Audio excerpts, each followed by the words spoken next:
महाराज, मैं लाऊंगा उस दुष्ट सुअर को मारकर। राजकुमारी से तो सिर्फ मैं ही विवाह करूंगा। आप विवाह की तैयारी कीजिए महाराज, मैं जल्द ही वापस आऊंगा। इतना बोलकर राकेश जंगलों की तरफ चला जाता है। उधर उसका छोटा भाई भोला अपने बीमार पिता को सारी बात बताता है। पिताजी, इसके अलावा हमारे पास और कोई दूसरा रास्ता नहीं। ऐसे तिल तिल मरने से अच्छा है कि कोई वीरता भरा कार्य करता हुआ मर जाऊं। पुत्र, तुम ऐसा क्यों बोल रहे हो? तुम अपने आप को ही क्यों कोसते रहते हो? पिताजी, और मैं क्या करूं? एक बेटा होने का मैं कोई भी फर्ज नहीं निभा पा रहा। यदि मैं आपका दवाई भी नहीं ला पा रहा तो मैं कैसा बेटा हूं पिताजी? भैया तो कुछ भी नहीं करते, दिन भर इधर उधर घूमते रहते हैं। मैं अकेला घर नहीं चला पा रहा पिताजी, मैं क्या करूं? पुत्र, तुम दुखी मत हो, भगवान पर भरोसा रखो, सब कुछ ठीक हो जाएगा। पिताजी, यदि सचमुच भगवान सब कुछ ठीक कर देंगे तो मैं भगवान के सहारे ही उस दुष्ट सुअर को पकड़ने के लिए जाऊंगा। यदि ईश्वर ने चाहा तो मैं जरूर अपने मकसद में कामयाब होऊंगा। ठीक है बेटा, यदि तुम्हारी यही इच्छा है तो तुम जा सकते हो।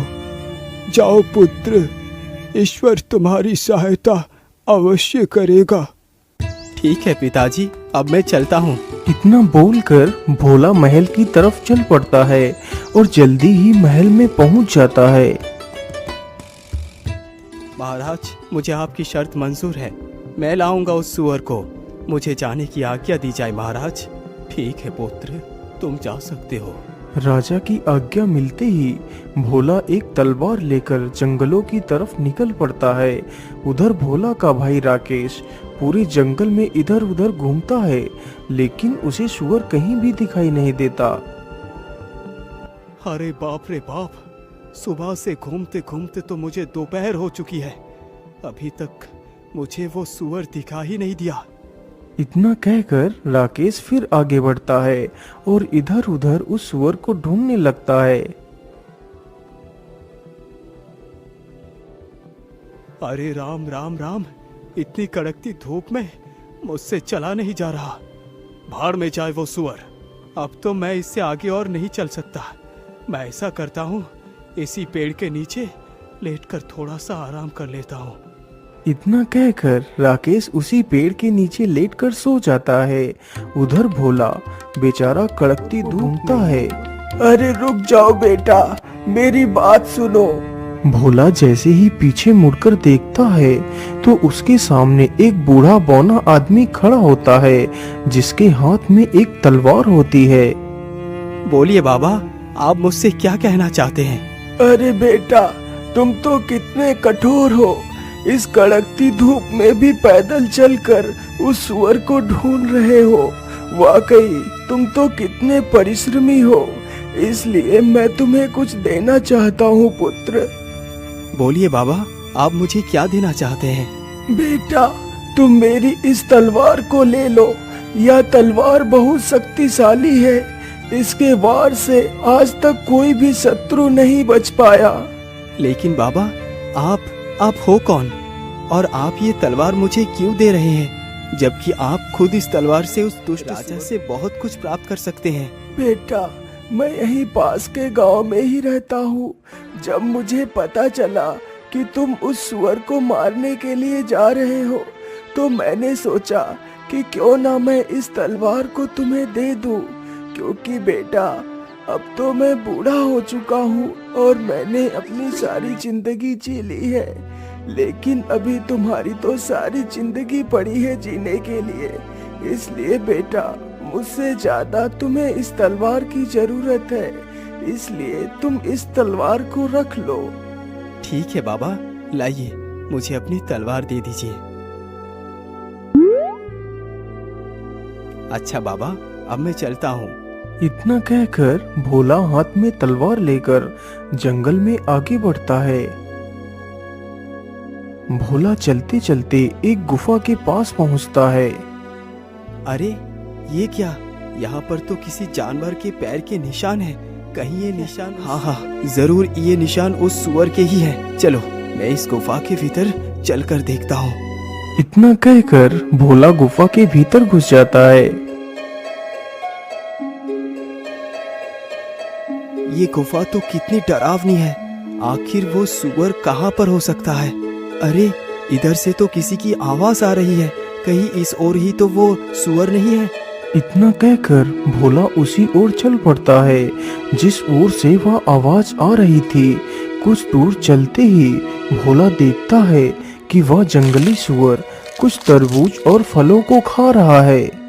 अरे दुष्ट सुअर, तू गांव वालों को तकलीफ देकर आराम से यहाँ पर मस्ती कर रहा है। मैं तुझे जिंदा नहीं छोड़ूंगा। इतना कहकर भोला सुअर की तरफ बढ़ता है। सुअर भी इतना खूंखार था कि वह भी भोला पर हमला करने के लिए उसकी सुअर जैसे ही भोला के ऊपर छलांग मारता है, तभी भोला अपनी तलवार को सुअर के सीने में उतार देता है। इस प्रकार वह दुष्ट सुअर भोला के हाथों मारा जाता है। सुअर तो मर गया, चलो अब इसे अपने कंधों पर उठाकर ले चलता हूँ। इतना कहकर भोला उस सुअर को अपने कंधों पर लाद कर चल देता है।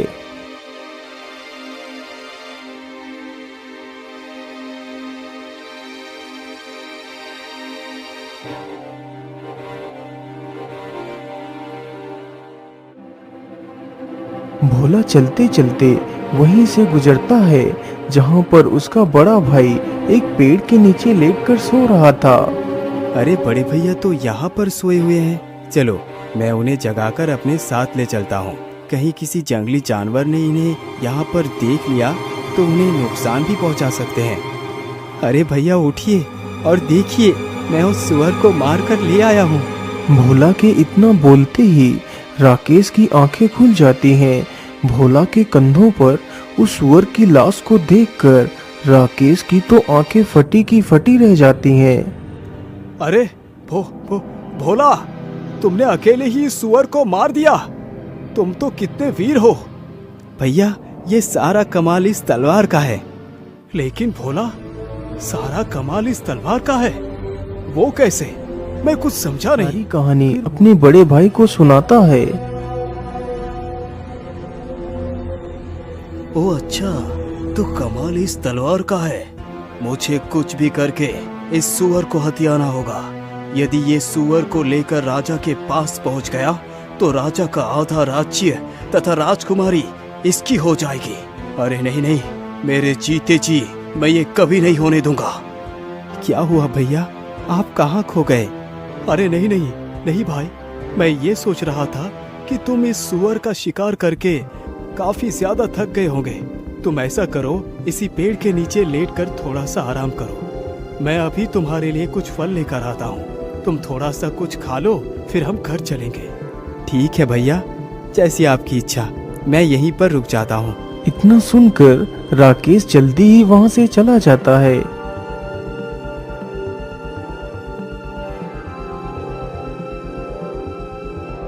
राकेश चलते चलते एक आम के पेड़ के पास पहुंचता है। अरे वाह, इसमें तो कितने सारे आम लगे हुए हैं। चलो इसी में से कुछ आम तोड़ लेता हूँ। राकेश तुरंत ही एक पत्थर उठाता है और पेड़ पर फेंकता है तो कुछ आम टूटकर नीचे गिर जाते हैं।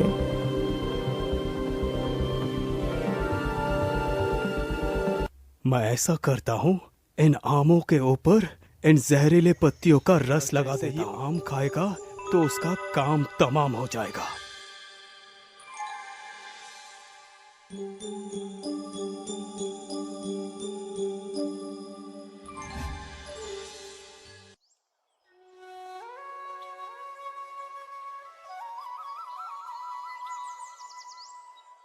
अरे भोला, उठो उठो, देखो मैं तुम्हारे लिए फल तोड़ कर ले आया हूँ। इतना सुनते ही भोला आंखें खोलकर देखता है तो उसके सामने कई सारे आम के फल रखे हुए होते हैं। तो भोला उसमें से एक आम का फल उठा लेता है। भैया आप भी खाइए ना, आप चुपचाप क्यों बैठे हैं? अरे नहीं नहीं भाई, मैं ये फल नहीं खा सकता। ये फल तो मैं सिर्फ तुम्हारे लिए लाया हूँ। मैं तो पेड़ के पास बैठकर ढेर सारे फल खाकर आया हूँ। अब तो मेरे पेट में बिल्कुल भी जगह नहीं बची है कि मैं कुछ और खाऊं। अच्छा ठीक है भैया,